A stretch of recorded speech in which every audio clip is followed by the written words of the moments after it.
Hoy es día 1 de junio del 2026.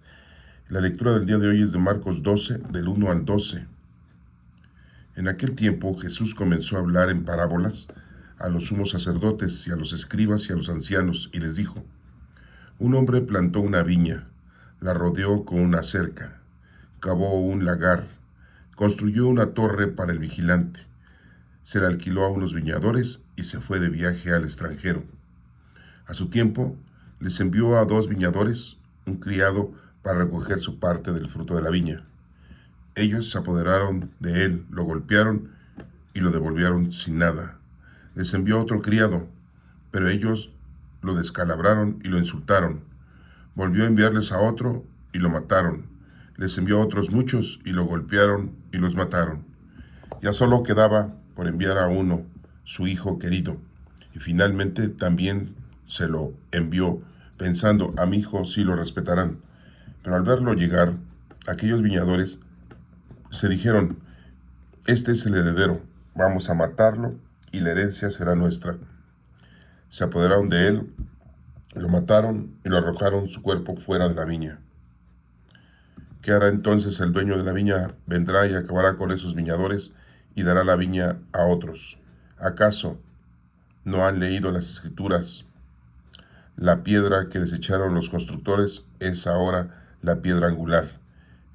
Esto es la obra de la mano del Señor, es un milagro patente. Entonces los sumos sacerdotes, los escribas y los ancianos quisieron apoderarse de Jesús porque se dieron cuenta de que por ellos había dicho aquella parábola, pero le tuvieron miedo a la multitud, dejaron a Jesús y se fueron de ahí. Esta es palabra de Dios. Honor y gloria a ti, Señor Jesús. Este evangelio nos está mencionando que cómo iba a suceder y cómo había sucedido la acción divina, la presencia de nuestro Señor Jesucristo en el mundo.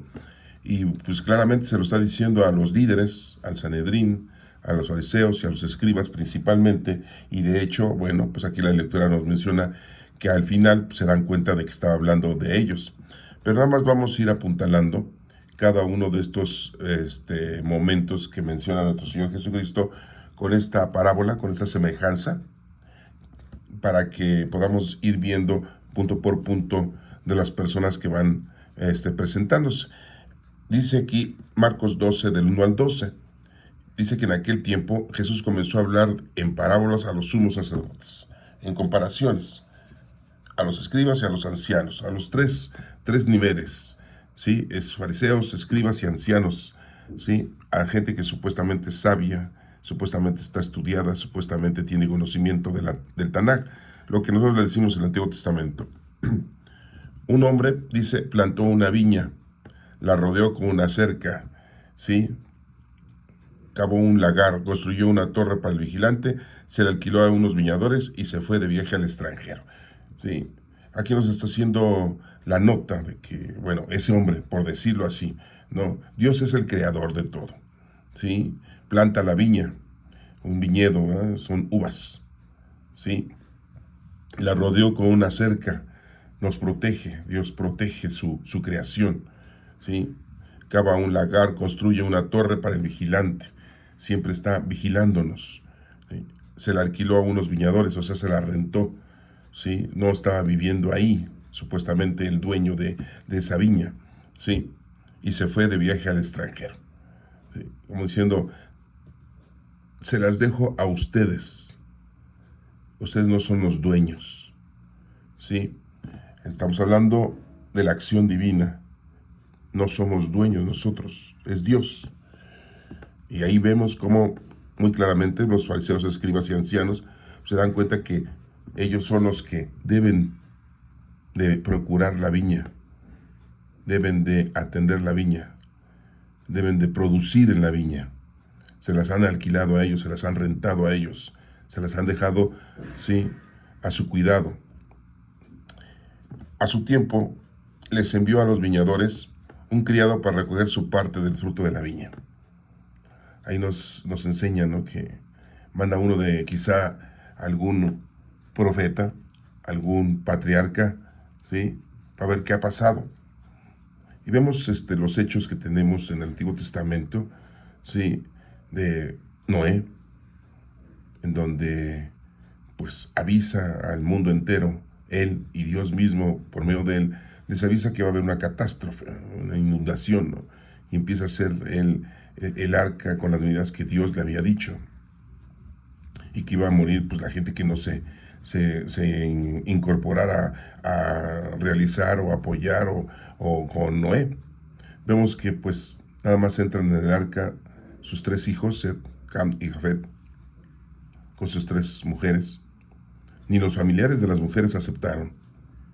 Y Noé y su esposa. Son 8 personas, dicen, sí, que esas 8 personas fueron las únicas que se salvaron. Y nos menciona muy claramente, ¿verdad?, que todos los demás perecieron. Esto es un mensaje también importante porque hay mucho estudio, mucha ciencia, mucha investigación en donde mencionan que no todo el planeta se inundó, sino ese lugar, en donde no sabemos la extensión tan efectiva o tan precisa, ¿no?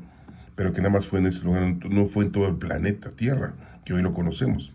Pero bueno, esos son otros asuntos, ¿no?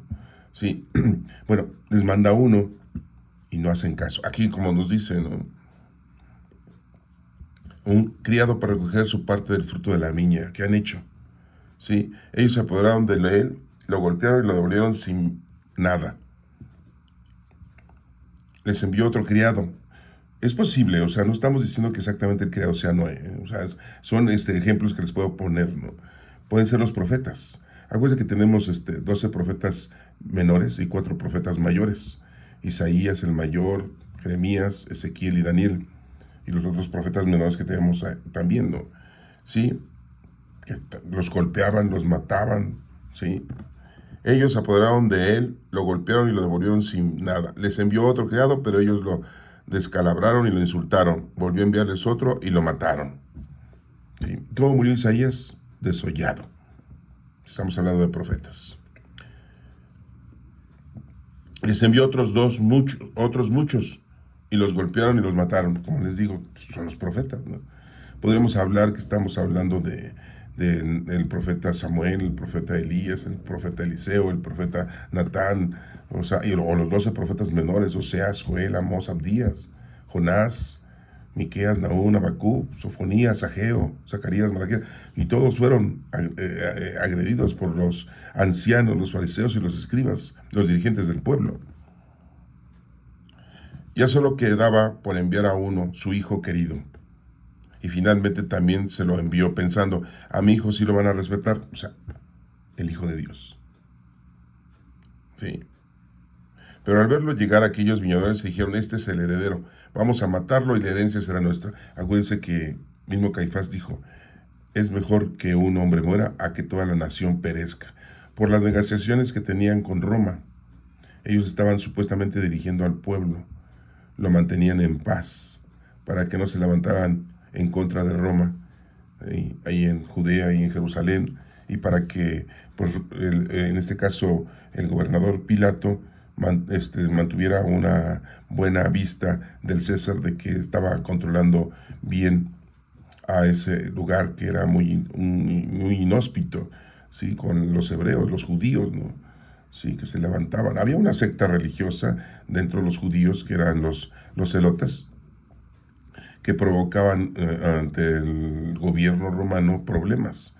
Y para eso, pues, había hecho Roma una negociación con los líderes, que en este caso eran los fariseos, los ancianos y los escribas, y de hecho le habían dado el consentimiento a que Herodes, desde el tiempo de Herodes el Grande, sí, siguiera él su reinado, ¿no?, para poder controlar a su pueblo y no hubiese tantos problemas en contra de Roma, ¿no? Y entonces Caifás, pues, al darse cuenta de todo esto, que mucha gente seguía a Jesucristo, que mucha gente atendía lo que Jesucristo decía, pues definitivamente sentía que se le estaba yendo el poder, la autoridad, el respeto del pueblo hacia ellos. Y es por eso que dice, hay que eliminar a este profeta, ¿no? ¿Sí?, a este personaje, porque nos está causando que nosotros perezcamos. Y es por eso que dijo Caifás, es mejor que muera un hombre a que una nación perezca, ¿no?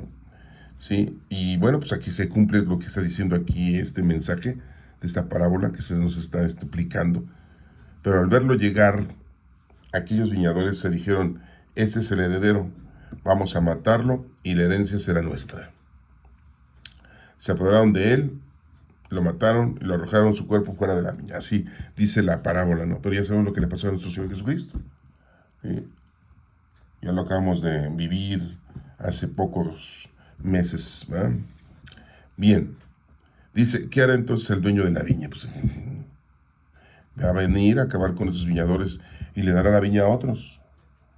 En este caso, ¿verdad? Los otros, pues, son todos los seguidores de Cristo. Recuerden que hoy vivimos la era del Espíritu Santo. Todos somos templos del Espíritu Santo. ¿Sí?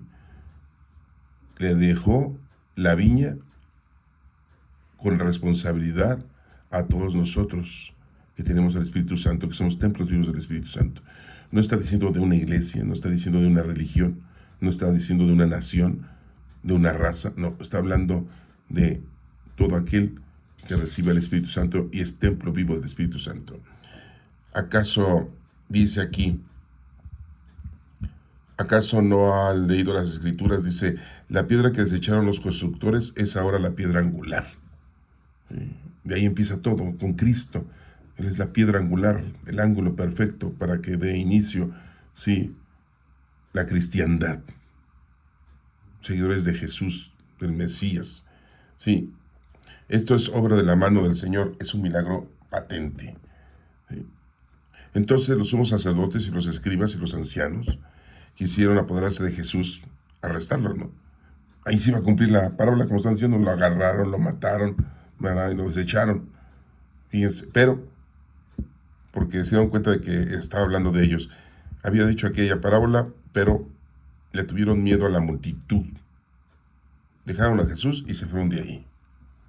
Eso es lo que los fariseos escribas, este mensaje que es precisamente directo hacia ellos, hacia los dirigentes, hacia los pastores, los presbíteros, los sacerdotes, es muy importante el aclararlo, porque desafortunadamente muchas veces se dedican a lo mundano, a lo terrenal y material. Ellos, fíjense, siendo que deberían de vivir de una manera espiritual y brindarnos un apoyo espiritual y enseñarnos la palabra de Dios. No digo que todos, pero la mayoría han caído en las redes de lo mundano, terrenal y material. Y se han olvidado de lo principal, que es lo espiritual.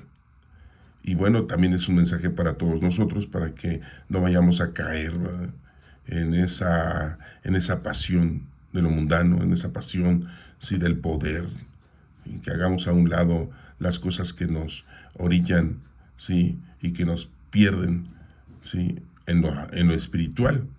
Porque recuerda que tenemos dos vidas, ¿no?, por decirlo así, una vida material, corporal, y una vida espiritual divina, porque somos templos vivos del Espíritu Santo. Entonces, bueno, es un mensaje que les dio a los fariseos, escribas y ancianos de lo que iba a pasar, de lo que iba a ser. Y bueno, los apóstoles pues escucharon esto, ¿no? Y entonces dijeron, bueno, esa es una palabra que se les está dando, pero si hubieran sido llenos del Espíritu Santo en ese momento, los apóstoles hubieran entendido exactamente lo que le iba a pasar a nuestro Señor Jesucristo. Que bueno, sabemos que siempre se los explicó, que siempre se les estuvo diciendo que en Jerusalén lo iban a arrestar y lo iban a martirizar, lo iban a condenar, lo iban a matar, pero al tercer día él iba a resucitar. Se los había dicho ya muy claramente a ellos, ¿no? Pero este mensaje de esta parábola, si lo hubieran ellos entendido, hubieran dicho, está hablando de él mismo. Entonces lo que le va a pasar es eso, ¿sí? Aquí, claro, no está diciendo que resucita. No hay resurrección aquí en esta parábola, ni mucho menos. Pero sí está, hay un paralelismo con respecto a lo que le iba a pasar a nuestro Señor Jesucristo, porque, bueno, pues eso les pasó a profetas, ¿no? La mayoría, a todos, casi la mayoría de todos, ¿no? Sí. Bueno, espero que esto les sirva a ustedes para que entiendan que lo importante es no caer en lo mundano, terrenal y material, sino seguir viviendo en una forma espiritual. Que Dios los bendiga.